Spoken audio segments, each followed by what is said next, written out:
नमस्कार। स्वागत है आपका फील्ड स्टडी मंत्रा यूट्यूब चैनल पे। साथियों, यूपी ट्रिपल एस सी लेखपाल भर्ती और अन्य भर्तियों के बारे में हम इस वीडियो में बात करने वाले हैं। तो सबसे पहले साथियों हम बात करेंगे लेखपाल भर्ती की। तो साथियों आपका 19 तारीख से 19 सितंबर से आपका लेखपाल का डॉक्यूमेंट वेरिफिकेशन स्टार्ट है और आपका जिसका भी शुरुआत में है आपने सबने जो डॉक्यूमेंट्स वगैरह हैं वो तैयार कर लिए होंगे, प्रपत्र वगैरह भर लिए होंगे, ऐसी आशा करता हूँ मैं।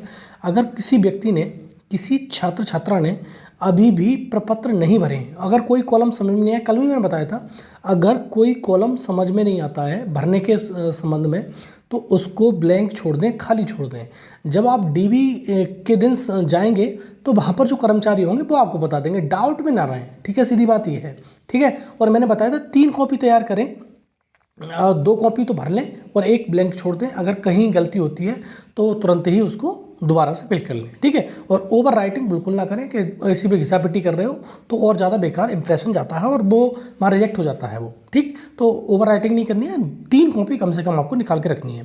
ठीक है साथियों, और डीबी स्किप अभियान को आप साथियों सुचारू रूप से जब तक 30 नवंबर तक लास्ट डीबी नहीं हो जाता तब तक चलाना है आपको। ठीक है साथियों, और सभी को इसको सपोर्ट करना है। ऐसा नहीं है कि आप बीच में इसको स्किप कर दें कि मेरा तो डीबी हो गया, अब कोई मतलब है नहीं। तो ठीक है साथियों, एक चीज़ ध्यान रखनी है आपको, जब तक लास्ट डीबी कंडक्ट नहीं हो जाता तब तक आपको एक्टिव रहना है और एनर्जी आपने ऊर्जावान रहना है, तभी ये तुम्हारा सफल हो पाएगा। ठीक है, और जिसके पास भी जो भी आइडिया है मतलब डीबी स्किप कराने का, वो अप्लाई करो। पूछो मत कि ऐसा करने से क्या होगा, कुछ होगा तो होगा, उससे कोई फ़र्क नहीं पड़ता, लेकिन आप उस जो आइडिया है आपके पास में उसको अप्लाई ज़रूर करो। अगर फ़ायदा होगा तो बढ़िया, नहीं होगा तो कोई बात ही नहीं। ठीक है, तो आप अप्लाई करो। ठीक है, अब समय बचा ही नहीं है। दूसरा साथियों, अभी परसों के दिन जो छात्र छात्राएं थे, वो यूपी ट्रिपल एस सी आयोग गए तो उनकी सचिव से मुलाकात हुई। वो छात्र थे बंदरोगा वाले बेसिकली। तो बंदरोगा वाले छात्रों के लिए देखो, सचिव जी बार बार आश्वासन दे देते हैं, उनको कोई दिक्कत है नहीं कि वो कह देते हैं, उन्होंने कह दिया कि आपका जो रिजल्ट है बंदरोगा वालों का वो आपका सितंबर लास्ट तक जारी कर दिया जाएगा। अब देखो होता है कि नहीं होता है वो तो बात की बात है, लेकिन उनको आश्वासन ये दे दिया गया है कि बंदरोगा वाले जो छात्र हैं उनका जो रिजल्ट है सितंबर लास्ट मतलब इसी महीने अंत में जारी कर दिया जाएगा। ये सचिव जी का आश्वासन था छात्रों को। ठीक है, एक न्यूज़ ये हो गई। दूसरी न्यूज़ साथियों, जो फॉरेस्ट गार्ड है, फॉरेस्ट गार्ड का जो मेडिकल का डेट थी वो, और तुम्हारा बीपीओ की शॉर्ट लिस्टिंग, देखो इसका बीपीओ का तुम्हारा सिलेबस तो आ चुका है, लेकिन शॉर्ट लिस्टिंग कब तक आएगी? तो फॉरेस्ट गार्ड का जो मेडिकल है, अब साथियों जो कहा गया सचिव जी के द्वारा, अब वो अक्टूबर में ही होगा। उन्होंने पूरा स्पष्ट तो नहीं कहा, लेकिन उसके अकॉर्डिंग, उनके अकॉर्डिंग ये जो मेडिकल होगा उसका ये अक्टूबर में होगा और बीपीओ की शॉर्ट लिस्टिंग भी अक्टूबर में ही आएगी। अगर ये आ सकती है तो सितंबर लास्ट में आ सकती है, उससे पहले नहीं आएगी या फिर अक्टूबर में आएगी। ठीक है, और ये रिजल्ट तुम्हारा बंदरोगा वाला देखते हैं सितंबर में उन्होंने जो आश्वासन दिया है कि फिल होता है कि नहीं होता है। दूसरा, आईटीआई इंस्ट्रक्टर की साथियों, जैसे मैंने बताया था आईटीआई इंस्ट्रक्टर की काम चल रहा है और तुम्हारा ऑडिटर पे तो अब कोई शॉर्ट लिस्टिंग होगी तो इसमें समय लगेगा। ठीक है, तो आईटीआई इंस्ट्रक्टर का काम चल रहा है। आईटीआई इंस्ट्रक्टर की जो शॉर्ट लिस्टिंग है वो आपको सितंबर लास्ट तक देखने को मिल जाएगी। और ऑडिटर की बात करें साथियों, ऑडिटर में बहुत कम फॉर्म भरे गए हैं और ये तुम्हारा 5000 प्लस कुछ फॉर्म भरे गए हैं। मान लो कि 5500 के समथिंग में, 4500 के समथिंग में फॉर्म भरे गए हैं। इसमें रीज़न क्या है, इसमें ओ लेवल मांगा गया था। ठीक है, तो वो लेवल सबके पास है नहीं, तो इसके चक्कर में जो ऑडिटर भर्ती है इसमें बहुत कम फॉर्म भरे गए हैं। मान लो कि 6000 भी भरे गए होंगे, मतलब पूरा टोटल 6000 भी भरे गए होंगे, लेकिन 6000 है नहीं, 6000 से कम है, तो 6000 से बहुत कम फॉर्म है, तो 6000 भी भरे गए होंगे तब भी आपका जिसके भी 0 मार्क्स होंगे, मतलब पीईटी में जो 0 मार्क्स लाया हुआ नेगेटिव से ऊपर, उसका सिलेक्शन सबका हो जाएगा। इसमें कोई शॉर्ट लिस्टिंग होगी, जब देख लेना आप। ठीक है, तो ऐसी भर्तियां होती हैं कुछ स्पेशल जिनमें कुछ पीईटी का स्कोर लगता ही नहीं है, जैसे मुख्य सेविका वाली हो गई थी। ठीक है, उसमें कुछ नहीं लगा। ठीक है, तो इसी प्रकार की भर्ती ये भी होने वाली है ऑडिटर की। इसमें कोई भी मतलब जिसका 0 से ऊपर नंबर है, 1 2 3 जितने भी हैं पॉइंट में ही नंबर है, तब भी उसका सिलेक्शन हो जाएगा, मतलब शॉर्ट लिस्टिंग में नंबर आ जाएगा, मेंस परीक्षा में देने का मौका मिल जाएगा। और आईटीआई इंस्ट्रक्टर की मैंने बात करी कि लास्ट तक आपको इंतजार करना है, सितंबर दिसंबर लास्ट तक आपको ITI इंस्ट्रक्टर का तुम्हारी जो शॉर्ट लिस्टिंग देखने को मिल सकती है। मैं गारंटी नहीं ले रहा हूँ इस चीज़ की, क्योंकि जो सचिव जी बता रहे हैं उसके अकॉर्डिंग ही बता रहा हूँ मैं। और दूसरा, इसका जो पेपर होगा ITI इंस्ट्रक्टर का वो दिसंबर से पहले अब नहीं होगा। आगे देखते हैं साथियों। देखो जो अभी क्या है, जो PT 2022 से, जो PT 2022 है, इससे अभी 4 नोटिफिकेशन, मैंने पहले ही बताया था 4 नोटिफिकेशन आने वाले हैं। तो साथियों पहला जो नोटिफिकेशन है वो मानचित्रकार का है, ठीक है। तो पहला नोटिफिकेशन आपका, एक और जो 9 नोटिफिकेशन आ चुके हैं, तो 10वां नोटिफिकेशन मान सकते हो। 4 नोटिफिकेशनों की बात करूँ, 4 में से पहला नोटिफिकेशन मानचित्रकार का आने वाला है।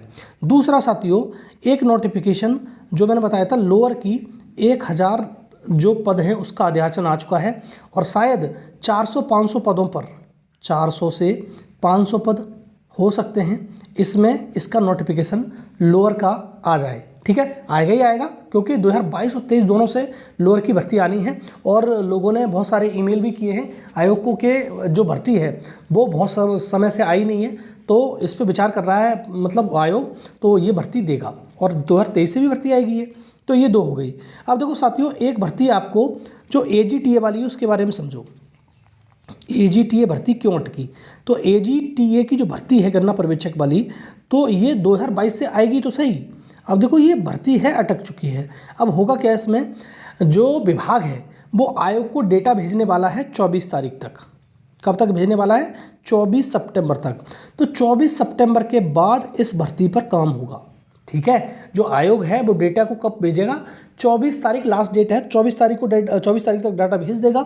तो 24 तारीख के बाद जो विभाग है आयोग को डाटा भेजेगा 24 तारीख तक, उसके बाद ये भर्ती पे काम शुरू होगा, क्योंकि ये भर्ती अटक चुकी है, बीच में ही दिक्कत हो गई, अन्यथा की स्थिति में बहुत जल्दी आ जाती है, क्योंकि उसमें जो उन्होंने भेजा था विभाग ने वो सूचना अधूरी थी। इसके चक्कर में ये 24 सितंबर तक इसका टाइम दिया गया है। 24 सितंबर के बाद इस भर्ती पर काम चलेगा नोटिफिकेशन पर, ठीक है। तो ये 24 सितंबर के बाद काम चलेगा। कब तक नोटिफिकेशन आता है तो देखनी होगी बात। अगला चौथा नोटिफिकेशन की बात करें साथियों, तो चौथा नोटिफिकेशन जो है वो है JEE का, ठीक है साथियों। तो JEE के नोटिफिकेशन में बता दूं आपको, अभी क्या है इसमें बहुत लोग संघर्ष भी कर रहे हैं। एग्रीकल्चर की जो वैकेंसी है, एग्रीकल्चर, ठीक है, एग्रीकल्चर की जो वैकेंसी है वो बिल्कुल भी नहीं है। इसमें सिविल की, मैकेनिकल की और इलेक्ट्रिकल की तो वैकेंसी हैं, लेकिन एग्रीकल्चर की वैकेंसी जुड़वाने के लिए संघर्षरत हैं छात्र। और ये तुम्हारा JEE का नोटिफिकेशन भी समय से नहीं आ पा रहा है, इसका भी नोटिफिकेशन अक्टूबर लास्ट तक ही देखने को मिलेगा, ठीक है। और ये भर्ती जुड़ जाए तो बेहतर है, और नहीं छात्र जो एग्रीकल्चर वाले हैं उनका नुकसान हो जाएगा। सिविल, इलेक्ट्रिकल, मैकेनिकल की तो वैकेंसी है, लेकिन इलेक्ट्रिकल की एग्रीकल्चर की वैकेंसी नहीं है। छात्रों ने बात भी की है आयोग जाकर, तो अब देखते हैं क्या होता है। और ये जो नोटिफिकेशन है अब बहुत जल्दी नहीं आएगा, लास्ट तक आ पाएगा। तो 2 नोटिफिकेशन फंस चुके हैं। एक तो तुम्हारा AGTA का जो 24 तारीख के बाद इस पर काम शुरू होगा, और इसका भी जो नोटिफिकेशन एग्रीकल्चर की वैकेंसी जुड़ जाएंगी तो बढ़िया है, अन्यथा की स्थिति में इसमें कोई वैकेंसी अभी नहीं है एग्रीकल्चर की, ठीक है। तो ये 4 नोटिफिकेशन है जो आपको देखने को मिलेंगे। आगे देखते हैं, आगे बात करते हैं साथियों। एक रिजल्ट जो 2 मैंने बताए थे, एक तो कंबाइंड टेक्निकल का रिजल्ट है और एक है ASO का रिजल्ट। अब देखो कंबाइंड टेक्निकल का जो अभी क्या है, DB चल रहा है, मतलब DB स्टार्ट होने वाले हैं तुम्हारे लेखपाल वाले। तो ये कंबाइंड टेक्निकल का रिजल्ट वैसे आ जाना चाहिए था, मतलब अब तक तो आ जाना चाहिए था, लेकिन इस पर काम तो चल रहा है। अब देखो अब इसका जो रिजल्ट है वो सितंबर लास्ट तक ही आपको देखने को मिलेगा, उससे पहले देखने को नहीं, ठीक है साथियों। तो सितंबर लास्ट तक आपको इंतजार करना पड़ेगा, और उसके बाद तुम्हारा ASO की भर्ती पर काम चलेगा रिजल्ट पर। तो मैंने पहले भी बताया था कि कंबाइंड टेक्निकल का जब भी रिजल्ट आएगा उसके 10-15 से 20 दिन के बाद ही ASO का रिजल्ट आएगा। ASO के रिजल्ट के बारे में बहुत छात्र मिल चुके हैं, ज्ञापन भी सौंप चुके हैं, लेकिन पता नहीं क्या है इसमें, आयोग कहता कुछ है और करता कुछ है। तब कह रहा था कि हम रिजल्ट दे देंगे, अब बीच में फिर लफड़ा पड़ दिया। और तुम्हारा कंबाइंड टेक्निकल का तो बिल्कुल काम चल रहा था, इसका रिजल्ट भी आपको सितंबर लास्ट तक ही देखने को मिलेगा, उससे पहले नहीं, क्योंकि व्यस्तता हो गई तुम्हारी लेखपाल भर्ती में सारी की सारी। तो साथियों ये रहा। दूसरी चीज़ साथियों में बता दूं, वीडियो की रिवाइज आंसर की बनके तो तैयार हो गई है, लेकिन जिस दिन आनी होगी उसी दिन आपको मैं बताऊंगा, उससे पहले अब बताऊंगा नहीं, ठीक है। क्योंकि कोई फ़ायदा नहीं है कि कई बार मैंने बता दिया। बहुत सारे साथी कमेंट में कह रहे थे कि आपका मतलब जल्दी जल्दी मतलब 1 आध साल होगी क्या।